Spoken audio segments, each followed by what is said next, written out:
दोस्तों, Bharat automobile sector में अपनी धाक जमाता जा रहा है, जिसका ये नतीजा है कि आज भारत इस सेक्टर में दुनिया में तीसरे नंबर की कुर्सी पर विराजमान हो गया है। साथ ही भारत में बनी गाड़ियां दुनिया भर में पसंद की जा रही हैं, जिसमें एक नाम भारत के खास दोस्त रूस का है। उसे भारत में महिंद्रा की गाड़ी स्कॉर्पियो काफी पसंद आ रही है। यहाँ की सड़कों पर भारत की स्कॉर्पियो दौड़ती नजर आ रही है। दोस्तों, यूक्रेन रूस के युद्ध के बाद रूस से बड़ी बड़ी कंपनियां अपने हाथ पीछे खींच रही हैं। कुछ प्रतिबंधों के चलते यहां आना नहीं चाहती, तो कुछ को डर है कि युद्ध के चलते उनकी कंपनी को नुकसान हो सकता है, जिसके कारण वो अब रूस में अपना बिजनेस जारी नहीं रखना चाहती है। लेकिन दोस्तों, इस कंडीशन में भारत और रूस की दोस्ती और ज्यादा गहरी हो गई है। दोनों ही देशों के बीच व्यापार भी बढ़ता जा रहा है। जहां भारत ने रूस से अपने तेल निर्यात के प्रतिशत को बढ़ा दिया है, वहीं दूसरी तरफ भारत की बनी कार रूस की पसंद बनती जा रही है। यानी कि भारत के लिए अपने कार बाजार को बढ़ाने का सबसे अच्छा मौका है। तो दोस्तों, आज के वीडियो में हम जानते हैं कि क्यों रूस को भारत की ही कार पसंद आ रही है। तो उसके साथ ही जानेंगे कि क्यों दुनिया की बाकी कार कंपनियां रूस से दूरी बना रही हैं और कैसे भारत इस मौके का फायदा उठा सकता है। तो आप हमारे साथ इस दिलचस्प वीडियो के अंत तक बने रहिएगा, क्योंकि ये वीडियो आपको एक भारतीय होने पर गर्व करवाएगा। दोस्तों, कार इंडस्ट्री में जो कंपनी सबसे ज्यादा कार मैन्युफैक्चर करती है, उसका नाम है रेनॉल्ट, जिसकी कारें भारत के साथ साथ दुनिया भर में बहुत ज्यादा पसंद की जाती हैं। लेकिन इस कंपनी ने रूस के बाजार से अपना काम समेटने की तैयारी कर ली है। यानी कि कंपनी अब रूस में अपना व्यापार नहीं करेगी।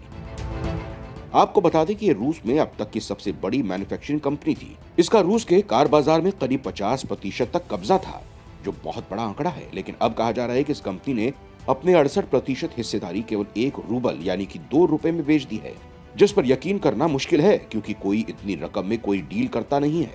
लेकिन अब यह खबरें आ रही हैं कि रेनॉल्ट ने अपना काम रूस में समेटना शुरू कर दिया है। इसके साथ ही Rolls Royce, BMW, Mercedes, Honda, Ford जैसी कंपनियां भी रूस में अपनी कार बेचने से इनकार कर रही हैं, जिसका कारण है रूस का यूक्रेन पर किया गया हमला।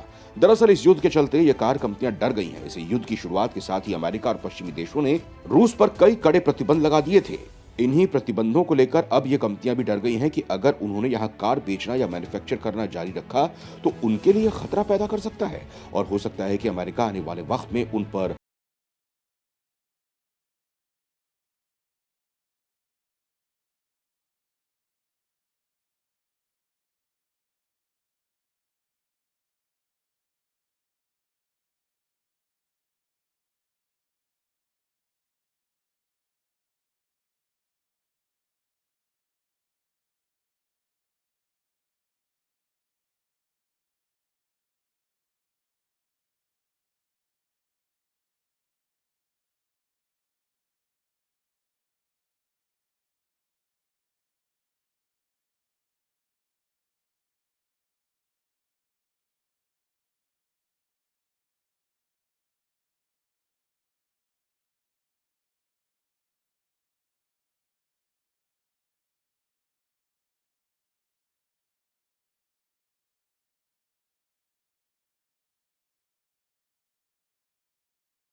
उसके बाद भी मर्सिडीज अपना यहां से काम समेट रही है। इससे उसे $5,500 करोड़ का नुकसान हुआ है।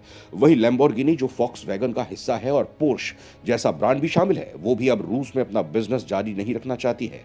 वो भी अपनी कार यहां नहीं बेच रही है। यानी कि सारी कार कंपनियां रूस से अपना नाता तोड़ रही हैं और यहां बिजनेस नहीं करना चाहती हैं। लेकिन दोस्तों, इन सब के बाद भी कई कार कंपनियां ऐसी हैं जो रूस के साथ अपना बिजनेस जारी रखना चाहती हैं, जिसमें ह्युंडई कंपनी शामिल है। दोस्तों, ये कंपनी यहां इसलिए भी टिके रहना चाहती है क्योंकि उसे यहाँ आए ज्यादा समय नहीं हुआ है और उसने यहाँ करीब 3,500 करोड़ रुपए इन्वेस्ट किए हैं। अगर वो इतनी जल्दी यहाँ से अपना काम समेट लेगी तो उसे बहुत नुकसान होगा, लेकिन कहा जा रहा है कि ये भी बाकी कंपनियों की तरह रूस से बाहर आ सकती है, क्योंकि अब कंपनी को डर है कि हो सकता है कि आने वाले समय में वो अमेरिका का शिकार हो जाए और प्रतिबंधों का कहर झेलना पड़े। इस लाइन में एक नाम और शामिल है जिसका नाम है स्कोडा, जिसने अभी तक अपने कदम पीछे नहीं किए हैं। वो फिलहाल रूस में काम कर रही है। वहीं चीन की एक कंपनी हैवल भी रूस से कहीं भी जाने की तैयारी नहीं कर रही है। इसकी कारों को रूस में काफी पसंद भी किया जाता है। दोस्तों, यहां आपको बता दें कि जो भी कार कंपनी रूस से बाहर जाने की तैयारी कर रही है या फिर जो कंपनी यहां से जा चुकी है, उन्होंने अपनी डील में एक क्लॉज ऐड किया है कि अगर आने वाले 5 सालों में हालात सही हो जाते हैं और रूस से प्रतिबंध हट जाते हैं तो ये कंपनी वापस से यहां आकर अपना बिजनेस फिर से शुरू कर देंगी। लेकिन यहां सवाल उठता है कि तब तक रूस की जनता का क्या होगा, उनकी जरूरत का क्या होगा, वो कौन सी कार कंपनियां होंगी जो यहां की पूर्ति पूरी कर सकेंगी। ऐसे में कहा जा रहा है कि भारत इसमें अपनी पूरी भूमिका निभा रहा है। दोस्तों, भारत रूस का सबसे अच्छा दोस्त है और इसी मुसीबत के समय वो अपना पूरा साथ रूस को देना चाहता है। कार की किल्लत को दूर करने के लिए भी वो रूस की मदद करने को तैयार है। भारत की कार कंपनियां रूस में भी अपनी कार बेचने के लिए तैयार हैं, जिसके लिए रूस राजी भी हो रहा है। दोस्तों, जिन कारों को रूस के बाजारों में उतारने की तैयारी चल रही है उसमें सबसे पहला नाम है टाटा ऑल्ट्रो का, जिसके डायमेंशन रूल्स रियो से काफी मिलते हैं। ये रूस में काफी पसंद भी की जाती है। यहाँ इतना जरूर है कि इस कार के इंजन के कुछ फीचर में बदलाव करने होंगे, क्योंकि रूस में ठंड काफी तेज होती है। ऐसे में इसमें बदलाव बहुत जरूरी है। इसके बाद जिस कार का नाम आता है वो है महिंद्रा की एक्सयूवी, जो यहाँ चौथे नंबर पर बिकने वाली क्रेटा की जगह लेगी।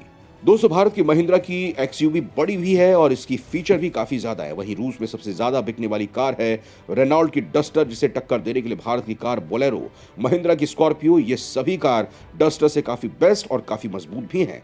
भारत में स्कॉर्पियो का नशा तो सभी के सिर चढ़कर बोलता है। इसके साथ ही पथरीले रास्तों पर भी सबसे ज्यादा पसंद की जाती है ये। वहीं रूस की सड़कें तो भारत जैसी नहीं है, ऐसे में तो ये यहाँ दौड़ने के लिए तैयार हो सकती है। वैसे तो महिंद्रा स्कॉर्पियो का डिजाइन रूस में काफी पसंद किया जाता है। वहीं इस कार का पावरफुल इंजन इसका सबसे बड़ा प्लस पॉइंट है। साथ ही इसमें एडवांस फीचर इसे और भी शानदार बना देते हैं। इन सबसे ज्यादा जो इसकी कार की खासियत है वो ये है कि यह कार बहुत ज्यादा महंगी नहीं है। ये कार 3 डीजल के ऑप्शन में मिलती है, जैसे पहला है 2500 सीसी, दूसरा 2189 सीसी और तीसरा 1997 सीसी। इस गाड़ी की खासियत है कि ये टफ से टफ कंडीशन में भी काफी अच्छा परफॉर्मेंस देती है। साथ ही भारत की सड़कें गड्ढों से भरी रहती हैं। ऐसे में ये कार यहाँ पहली पसंद बनी हुई है। इसके बाद इस लिस्ट में जिस कार का नाम आता है वो है टाटा हैरियर, जो रूस के हिसाब से बहुत ही बेस्ट कार है। ये कार बहुत ही एडवांस फीचर से लैस है। वहीं रूस के लोग भारत के लोगों की तरह सफारी के शौकीन हैं। ऐसे में टाटा सफारी एसयूवी उनके लिए बहुत सही है, जो फीचर में टाटा हैरियर की तरह ही है। वहीं उम्मीद की जा रही है कि टाटा हैरियर की खासियत देखकर रूस के लोग उसके फैन हो जाएंगे। वहीं इस कड़ी में टाटा नेक्सॉन का भी नाम शामिल है, जिसमें पेट्रोल और डीजल दोनों के ऑप्शंस हैं। इसके डीजल में 1497 सीसी और पेट्रोल में 1100 सीसी का इंजन उपलब्ध है। ये मैनुअल ऑटोमेटिक ट्रांसमिशन के साथ आती है। ये माइलेज के मामले में भी काफी बेहतरीन है। दोस्तों, वैसे तो भारत के पास रूस को देने के लिए कार के ऑप्शन बहुत सारे हैं, लेकिन यहाँ ये भी जरूरी है कि भारत सरकार और कार कंपनियां मिलकर नया इनिशिएटिव शुरू करें ताकि वो रूस के कार बाजार में एंट्री कर सकें। ये बहुत बड़ा गोल्डन चांस है जिससे भारत ग्लोबल तौर पर अपने कार बाजार को बढ़ा सकता है। अब देखना होगा कि हमारी कार कंपनियां और सरकार इसके लिए क्या तैयारी कर रही हैं, वो इस पर क्या बात कर रही हैं। अगर वो ऐसा करती हैं तो इससे भारत की इकोनॉमी को तो बूम मिलेगा ही, साथ ही यहाँ रोजगार भी बढ़ेगा। वहीं अगर हम रूस को ये कार बेचते हैं तो हमारा डॉलर का रिजर्व भी बढ़ेगा, यानी कि भारत को इससे काफी फायदा होगा। इस बारे में आपका क्या कहना है? क्या भारत को इस तरह प्रयास करने चाहिए? हमें कमेंट बॉक्स में जरूर बताएं।